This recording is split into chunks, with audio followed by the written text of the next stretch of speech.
स्वागत है दोस्तों हमारे चैनल में जिसका नाम है फाइनल डिकोड। आज मैं आप लोगों के सामने एक ऐसा पर्सनैलिटी का बात करने जा रहा हूं जिसके बारे में हमारा एक व्यूअर ने रिक्वेस्ट किया था कि इस पर्सनैलिटी के ऊपर एक वीडियो लेकर आइए। तो हमारे व्यूअर के डिमांड पे मैं आज ऑडी मर्फी के ऊपर वीडियो ला रहा हूँ। ये ऑडी मर्फी है कौन, इसके बारे में हम लोग जान लेते हैं। अगर आप इंटरनेट पे सर्च करिएगा तो इसके ऊपर बहुत कम वीडियो मिलेगा और हिंदी पे वीडियो अवेलेबल है ही नहीं। क्यों? क्योंकि ये उतना वर्ल्ड फेमस पर्सनैलिटी नहीं है, लेकिन अमेरिका का एक नामी ग्रामी पर्सनैलिटी गुजरा है। कुछ चुनिंदा लोगों में, फेमस लोगों में अगर गिना जाए तो अमेरिका का कुछ चुनिंदा फेमस लोगों में ऑडी मर्फी का नाम आता है। तो कौन है ऑडी मर्फी, आखिर क्यों अमेरिका में इससे इतना इज्जत की नजर से देखा जाता है, इसके बारे में हम लोग आज जानेंगे। ऑडी मर्फी का पूरा नाम ऑडी लियोन मर्फी था। ये एक समझ लीजिए कि एक अमेरिकन सोल्जर गुजरा है। अमेरिकन सोल्जर होने के साथ साथ ये एक अच्छा एक्टर और एक सॉन्ग राइटर भी गुजरा था। अमेरिका का कुछ फेमस अमेरिकन जनरल बोलिए या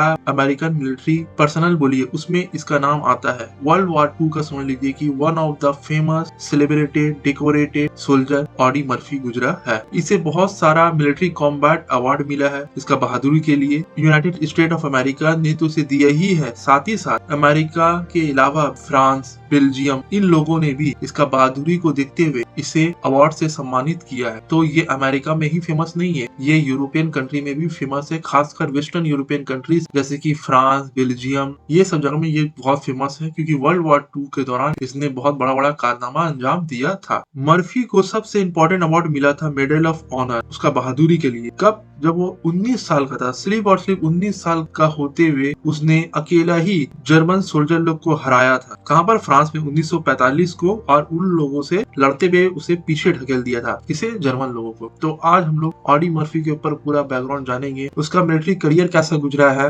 उसका फिल्म जिंदगी में उसका कैसा लाइफ स्टाइल रहा, वो कैसा एक्टर था, फिर उसका बाद का जिंदगी कैसा गुजरा, ये सब हम लोग आज जानेंगे। तो टाइम को वेस्ट नहीं करते हुए आज का टॉपिक हम लोग शुरू करते हैं। देखिए, मर्फी का जन्म 20 जून 1925 को किंगस्टन में हुआ था। ये उस वक्त किंगस्टन एक छोटा सा गांव था टेक्सास में, नॉर्थ ईस्टर्न टेक्सास में। ये छोटा सा हंट काउंटी नाम का जगह था, वहीं पर एक छोटा सा गांव था। इसका टोटल आपका जाकर 12 भाई बहन थे, जिसमें से ये 7वां नंबर पे था। इसके पापा का नाम, इसका जो फादर का नाम था इमेट बेरी मर्फी, और इसकी माता का नाम था जोसी बेल मर्फी। और ये जो इन लोगों की फैमिली थे, ये लोग एक शेयर क्रॉपर हुआ करते थे। जब वो बच्चा था तो वो थोड़ा उसका मूड ऑफ रहता था, वो बहुत जल्दी गर्म मिजाज का था, बहुत जल्दी गुस्सा हो जाता था, ये तो मूडी टाइप का बच्चा था। जब वो टेक्सास में बड़ा हुआ तो वो स्कूल में पढ़ाई करने गया, ठीक है। फार्न्सविले, ग्रेनविले, सेलेस्ट, ये सब जगह में वो जाके पढ़ाई किया, अपना एलिमेंट्री स्कूल पूरा किया। उसी दौरान उसका जो फादर होता है वो फैमिली को छोड़कर चले जाता है। तो इन लोग को क्या होता है, आर्थिक स्थिति इन लोगों का खराब हो जाता है। तो मर्फी को क्या होता है, स्कूल से छोड़ना पड़ता है। 5th ग्रेड में जब वो रहता है, यानी कि 5वां कक्षा में, यानी कि 5th क्लास में जब वो रहता है, उसके फादर के जाने की वजह से उसे स्कूल छोड़ना पड़ता है। तो उसके बाद वो क्या करता है, वो एक कॉटन फील्ड में काम शुरू कर देता है। और वो क्या करता है, कॉटन फील्ड में आपको पता ही है, पहले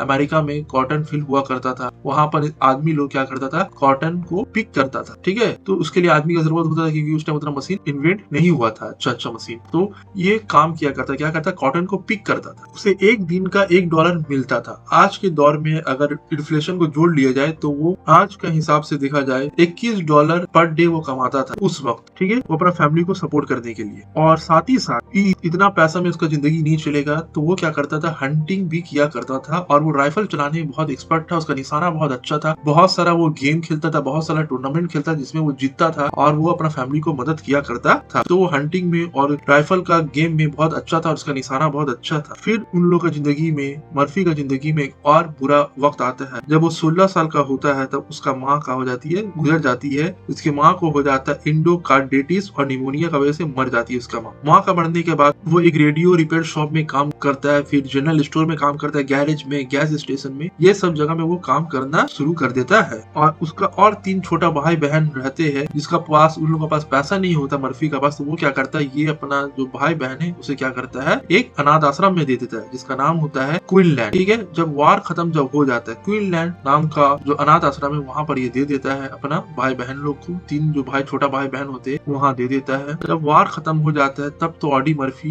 एक फेमस पर्सनल पर्सनैलिटी हो गया था। तब वो घर लेता है, तब वो अपना भाई बहन जो अनाथ आश्रम में था उसे वापस लेकर आता है और उसका जो बहन होती है एक, वो हमेशा ही उसका साथ रहती है। तो ये था उसका पर्सनल लाइफ, उसका जिंदगी कैसा गुजरा, उसका बचपन का जिंदगी कैसा था। अब हम लोग आ जाते हैं वर्ल्ड वॉर 2 के टाइम में और यहीं से उसका जो पर्सनैलिटी है पूरी दुनिया उसे जान लेता है। खासकर अमेरिका में इस वॉर का बाद से, वर्ल्ड वॉर 2 का बाद से वो एक फेमस पर्सनैलिटी और एक सेलिब्रेटेड, समझ लीजिए मोस्ट डेकोरेटेड सोल्जर बन के उभरता है। देखिए मर्फी को हमेशा ही से सोल्जर बनने का इच्छा था। तो जब पर्ल हार्बर में दिसंबर 1941 में जब जापान पर्ल हार्बर पे अटैक करता है तो अमेरिका भी वॉर में कूद जाता है। तो अमेरिका जब वॉर में कूद जाता है तो अमेरिका क्या करता है, आर्मी का रिक्रूट करना शुरू कर देता है। आप अगर कैप्टन अमेरिका मूवी देखे होंगे तो उसमें देखा गया था कैप्टन अमेरिका में, या और भी बहुत सारा मूवी, वहां पर जब लड़ाई के लिए जब बोला जाता है तो क्या करता है अमेरिका, लोग जो हट्टा कट्टा नौजवान होते हैं उन लोग को रिक्रूट करता है क्योंकि आर्मी का जरूरत पड़ेगा, क्योंकि ये वर्ल्ड वॉर था, छोटा मोटा वॉर नहीं था। तो फ्रंट लाइन में भेजने के लिए नया नया लड़कों को रिक्रूट किया जाता है। तो अगर आप अब कैप्टन अमेरिका देखे होंगे वहां पर क्या दिखाया गया था कि वो जो कैप्टन अमेरिका जो हीरो होता है, वो जो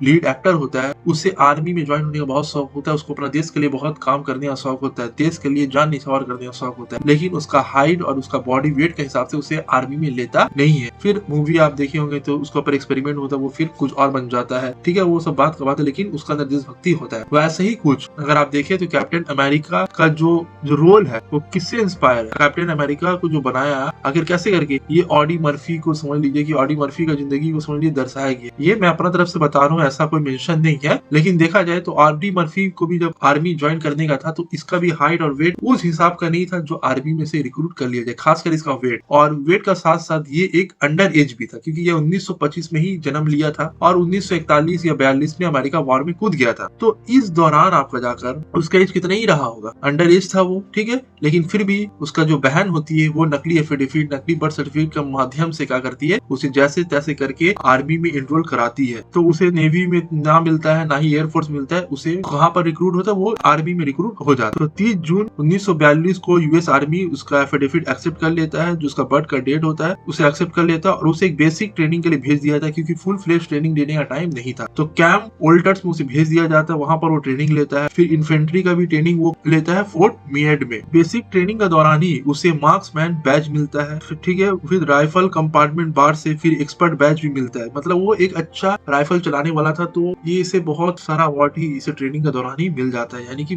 बहुत सारा अच्छा रुतबा। तो लोगों को पता चल जाता है कि ये कुछ बड़ा करने वाला है। अब आते हैं साल 1945 को, ये वॉर में कूद जाता है, इसे फ्रंट लाइन में भेज दिया जाता है, ये बेल्जियम फ्रांस में बहुत जाके लड़ाई लड़ता है। फिर एक दिन आता है 26 जनवरी 1945 को, तो second lieutenant Audi L Murphy, ये अब तक समझ लीजिए कि 2-3 साल में ये बहुत नामी ग्रामी आदमी बन चुका है, आर्मी में इसका बहुत रुतबा बढ़ चुका है। तो वो कंपनी बी को कमांड कर रहा था, ठीक है, 3rd इन्फेंट्री डिवीजन को। और ये डिवीजन कहाँ पर पोस्टेड था, एक छोटा सा गांव था फ्रांस में, एक गांव है जिसका नाम है हॉल्ट विड्स। ये गांव में इन लोग पोस्टिंग था, ये गांव में इन लोग पोस्टिंग था इन लोग का। तो उस गांव में क्या होता है, 6 जर्मन का टैंक अटैक कर देता है। स्लिप 6 जर्मन टैंक नहीं, जर्मन टैंक के साथ साथ बहुत सारा इन्फेंट्री मैन भी इन लोगों पर अटैक कर देता है, गोली बारूद का साथ। तो इन लोग को एक सरप्राइज अटैक होता है, इन लोग उतना तैयार रहते नहीं है। तो मर्फी क्या करता है, अपना जो आर्मी पर्सनल है उन लोगों को बोलता है कि आप लोग जंगल का तरफ चले जाइए, मतलब कि आप लोग डिफेंसिव मोड ले लीजिए, जंगल का आड़ ले लीजिए, क्योंकि ये सामने से टैंक आ रहा है और गोली चल रहा है। सिर्फ और सिर्फ टैंक भी नहीं है, इन्फेंट्री भी है, तो आप पीछे चले जाइए, यानी कि डिफेंसिव ले लीजिए जंगल में जाके। और ऑडी ने, मर्फी ने क्या किया, ये अपना जितना भी आर्मी पर्सनल था उन लोग को बचाया और कवर दिया, तो जाके उन लोग आर्मी क्या हो गए, पीछे हट गए। तो मर्फी ने देखा कि सामने से 6 टैंक आ रहा है, साथ साथ इन्फेंट्री भी आ रहा है, उसे तो रोकना पड़ेगा, नहीं तो इन लोग पूरा हम लोग को मार देंगे, हम लोग को पीछे ढकेल देंगे। तो ये क्या किया, उसका एक अमेरिकन टैंक डिस्ट्रॉयर था, उसे सामने लाया और बोला अटैक करो। तो ये टैंक जब अटैक कर रहा था तो जर्मन लोगों ने इस टैंक पे अटैक किया और इस टैंक पे आग लग गया था। और इसी टैंक पे 0.50 कैलिबर का मशीन गन लगा हुआ था, जो बहुत जरूरी था डिफेंसिव के लिए। और इस टैंक में आग लग जाता है और कुछ देर में समझ लीजिए कि ये टैंक फटने वाला था। तो ऑडी मर्फी देखता है अगर ये टैंक फट गया तो हम लोग जो ये आर्मी जो सामने चलता आ रहा है, जर्मन का 6 टैंक है, उसका इन्फेंट्री है, तो हम लोग इसे पीछे ढकेल नहीं सकेंगे और हमारा पास यही एक डिस्ट्रॉयर है। तो वो क्या किया, अपना जान को हथेली में लेकर वो जलता हुआ टैंक में कूद गया। और कूदने के बाद वो जो मशीन गन लगा हुआ था उस टैंक पे 0.50 कैलिबर का, उस मशीन गन से क्या किया, उसने दुश्मन पे गोली का बौछार कर दिया। बोला जाता है कि उसने 20 जर्मन सोल्जर को मारा, सिर्फ मारा ही नहीं, बाकी के जो सोल्जर थे उन लोगों को पीछे ढकेल दिया। और इस मशीन गन को चलाने में उसे बहुत चोट भी आया, उसका हाथ इंजरी हुआ, पाँव में इंजरी हुआ। फिर कम जिसका जितना भी आर्मी पर्सनल था उन लोग भी क्या करते, जर्मन लोगों पर अटैक कर देता है। और बोला जाता है 20 तो सिर्फ इसी ने मारा, 20 जर्मन सोल्जर को तो सिर्फ ऑडी मर्फी ने मारा उस मशीन गन से। उसके जो बाकी जो आर्मी पर्सनल थे जो डिफेंसिव मोड में थे उन लोग भी जब अटैक किए तो और बोला जाता है 50 से ज्यादा जर्मन सोल्जर मारे गए। तो अप्रैल 23, 1945 को जब वो सिर्फ और सिर्फ 19 साल का होता है तब जाकर मर्फी को क्या मिलता है, मेडल ऑफ ऑनर का अवार्ड मिलता है उसका बहादुरी के लिए, उसके काम के लिए। तो ऐसा नहीं है कि मर्फी को यही एक अवार्ड मिला, लेकिन ये सबसे बड़ा कारनामा था, उसने हर जगह अपना कारनामा दिखाया था। उससे पहले उसे इस अवार्ड से पहले उसे और 20 अवार्ड मिल चुका था बहादुरी के लिए। उसमें से है distinguished service cross, 2 silver star medals और 2 ब्रॉन्ज स्टार मेडल उसका बहादुरी के लिए इटाली और फ्रांस में जो उसने कारनामा दिखाया था, जिसके लिए उसे ऑलरेडी 20 अवार्ड पहले मिल चुका था। तो आज तक का समझ लीजिए कि मर्फी जो अमेरिकन हिस्ट्री में, आर्मी का हिस्ट्री में एक सबसे ज्यादा डेकोरेटेड और सबसे ज्यादा सेलिब्रेटेड आर्मी पर्सनल माना जाता है। और उसे फोटो को कवर पेज पे भी आया था, लाइफ मैगजीन का कवर पेज पे भी उसका फोटो आया था। किसका? ऑडी मर्फी का। जब वार खत्म हो जाता है, ऑडी मर्फी जब वार खत्म हो जाता है, अमेरिका में उसे बहुत इज्जत के नजर से देखा जाता है, उसका बहुत चारों तरफ वाह होता है। तो उसके बाद वो क्या करता है, आर्मी से डिस्चार्ज ले लेता है 21 सितंबर 1945 को। तब वर्ल्ड वार 2 भी खत्म हो चुका है। वर्ल्ड वार 2 में बहुत नाम कमा लिया था, वो इतना वार देख चुका था कि उसे वार से बाहर आना था। तो वो क्या करता है, हॉलीवुड को ज्वाइन कर लेता है। उसे एक इन्विटेशन आता है एक मूवी स्टार की तरफ से, जिसका नाम होता है जेम्स कैग्ने। जेम्स कैग्ने ऑडी मर्फी को क्या करता है, एक इन्विटेशन देता है कि आप आइए, आके हॉलीवुड में काम करिए। क्यों? क्योंकि हॉलीवुड उस टाइम नया नया था, उसे एक ऐसा पर्सनालिटी का दरकार था जिसे लोग चाहे, जिससे उन लोगों का फिल्म प्रोमोट मिले और फिल्म लोग ज्यादा से ज्यादा देखे। ठीक है, तो और ये देखा कि ये सिर्फ इंटरेस्ट भी है, तो ऑडी मर्फी क्या हो गया, ज्वाइन हो गया किसमें, हॉलीवुड का में ज्वाइन हो गया और हॉलीवुड में एक्टिंग करने लगा और एक फेमस एक्टर का रूप में भी इसे जाना जाता है अमेरिका में। तो ये अपना पूरा जिंदगी कैलिफोर्निया में रहा। ठीक है, बहुत सारा मूवी भी किया, बतौर एक्टर भी इसने बहुत सारा मूवी किया और एज अ प्रोड्यूसर ये इतना पैसा कमा लिया था, ये खुद प्रोड्यूस भी करता था बहुत सारा फिल्म को। बोला जाता है इसने 44 फिल्म पे एक्टिंग किया था और इसका सबसे बेस्ट फिल्म था टू हेल एंड बैक, जो एक बेस्ट सेलिंग उस वक्त का वॉर एक्सपीरियंस का जो बुक था, वॉर वर्ल्ड वार 2 से रिलेटेड ये बुक है, उस बुक पे ये फिल्म बेस्ड था, उस पे ये फिल्म बनाता है, उस बुक का बेस पे ये फिल्म बनाता है और ये फिल्म समझ लीजिए कि ब्लॉकबस्टर और सुपर डुपर हिट हो जाता है। 1955 में मोशन पिक्चर के द्वारा एक वोट किया जाता है कि सबसे फेमस पॉपुलर एक्टर कौन है, उसमें ऑडी मर्फी का नाम आता है। तो इसका अगर आप हॉलीवुड करियर देखा जाए, इसका ऊपर अलग से एक वीडियो बन सकता है। तो आज मैं उसके ऊपर इतना बड़ा वीडियो नहीं लाऊंगा, नहीं तो वीडियो का लेंथ बहुत लंबा हो जाएगा। जो बेसिक बात बताना था मैंने बता दिया, उसका मिलिट्री करियर कैसा था वो बता दिया, मिलिट्री करियर के बाद उसने क्या जिंदगी अपनाई वो भी बता दिया।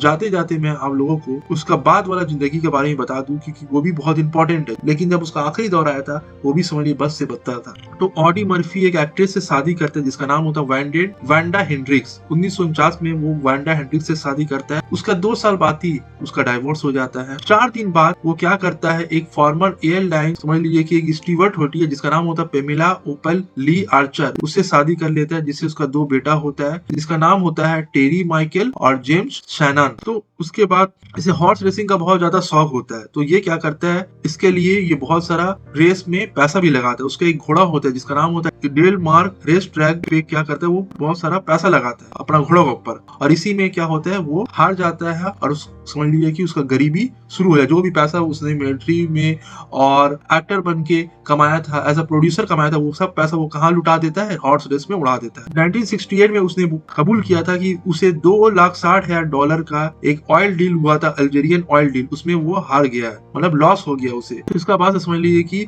मर्फी का जिंदगी समझ लीजिए एक बहुत मुश्किल भरा जिंदगी गुजरा है। लेकिन उसे उस वक्त इतना मुश्किल का दौर में भी उसे एक सिगरेट और अल्कोहल का कमर्शियल करने को मिला था कि आप कमर्शियल करिए और आपको उसके बदले पैसा मिलेगा। क्योंकि लोग भले ही वो गरीब हो गया था लेकिन लोग का नजर में आज भी उसका ऑडी मर्फी का इज्जत है। क्यों? क्योंकि इसने वर्ल्ड वार 2 में एक बहादुरी का काम किया, तो लोग आज भी इसे एक वॉर हीरो की तरह देखते थे। तो इसे बोला गया कि आप आइए और आके सिगरेट और अल्कोहल का ऐड करिए तो लोग इसको अच्छा मानेंगे। लेकिन वो बोल देते नहीं, इससे एक गलत इमेज जाएगा, एक मिलिट्री का इमेज खराब होगा, देश का इमेज खराब होगा, तो मैं देश का इमेज खराब नहीं करना चाहता। भले वो गरीब रहा लेकिन देश का नाम तो नीचे करने नहीं दिया। फिर 1970 में मई 1970 में उसे अरेस्ट कर लिया जाता है बर्न बैंक कैलिफोर्निया में। बोला जाता है उसे एक चार्ज लगता है, उसके ऊपर एक चार्ज रहता है कि उसने एक जो डॉग ट्रेनर था उसका मर्डर में ये शामिल था। बोला जाता है कि इसने क्या किया था, एक आदमी के ऊपर गोली भी चलाया था, लेकिन मर्फी क्या होता है डिनाई करता है कि मैंने उसके ऊपर गोली नहीं चलाया, और बाद में ये जो चार्ज होता है उसे बरी कर दिया जाता है ऑडी मर्फी को। तो इसके बाद समझ लीजिए कि मर्फी का जिंदगी कोई अच्छा जिंदगी नहीं गुजरता है, उसे पोस्ट ट्रॉमेटिक स्ट्रेस डिसऑर्डर हो जाता है, उसे लगता है कोई उसे आके मारेगा, तो वो अपना साथ क्या करता है, अपना बिस्तर में अपना तकिया नीचे एक फुल लोडेड गन लेकर सोता था, और रात को अचानक से उठ जाया करता था, और सोने के लिए वो नींद का दवा भी खाया करता था। तो ऐसा प्रॉब्लम उसे होने लगा। फिर 1971 में वर्जीनिया में एक प्लेन क्रैश में मारा जाता है, और सिर्फ उस वक्त उसका उम्र समझ लीजिए 45 साल प्लस होता है, यानी कि अपना बर्थडे का 46 बर्थडे का कुछ दिन पहले ही वो एक प्लेन क्रैश में मारा जाता है। जब वो मर जाता है, भले ही उसका आखिरी जिंदगी अच्छा ना गुजरा हो, लेकिन उसे एक मिलिट्री होते हुए, वो एक मिलिट्री था, एक वॉर हीरो था, तो उसे मिलिट्री ऑनर दिया जाता है आर्लिंगटन नेशनल सिमेट्री में, जहाँ पर अमेरिका का सोल्जर लोग को दफनाया जाता है, वहीं पर इसे भी दफना दिया जाता है। और आज बोला जाता है इसका ग्रेव सबसे ज्यादा मोस्ट विजिटेड ग्रेव है अमेरिका में। तो दोस्तों, आज मैंने ऑडी मर्फी के ऊपर एक वीडियो बनाया है, और आपको और भी कोई पर्सनैलिटी के ऊपर वीडियो चाहिए तो नीचे कमेंट सेक्शन में बता सकते हैं, मैं उसके ऊपर भी वीडियो ला दूंगा। तो थैंक्स फॉर वॉचिंग फ्रेंड, ज्यादा से ज्यादा लोगों को शेयर करिए, सब्सक्राइब करिए।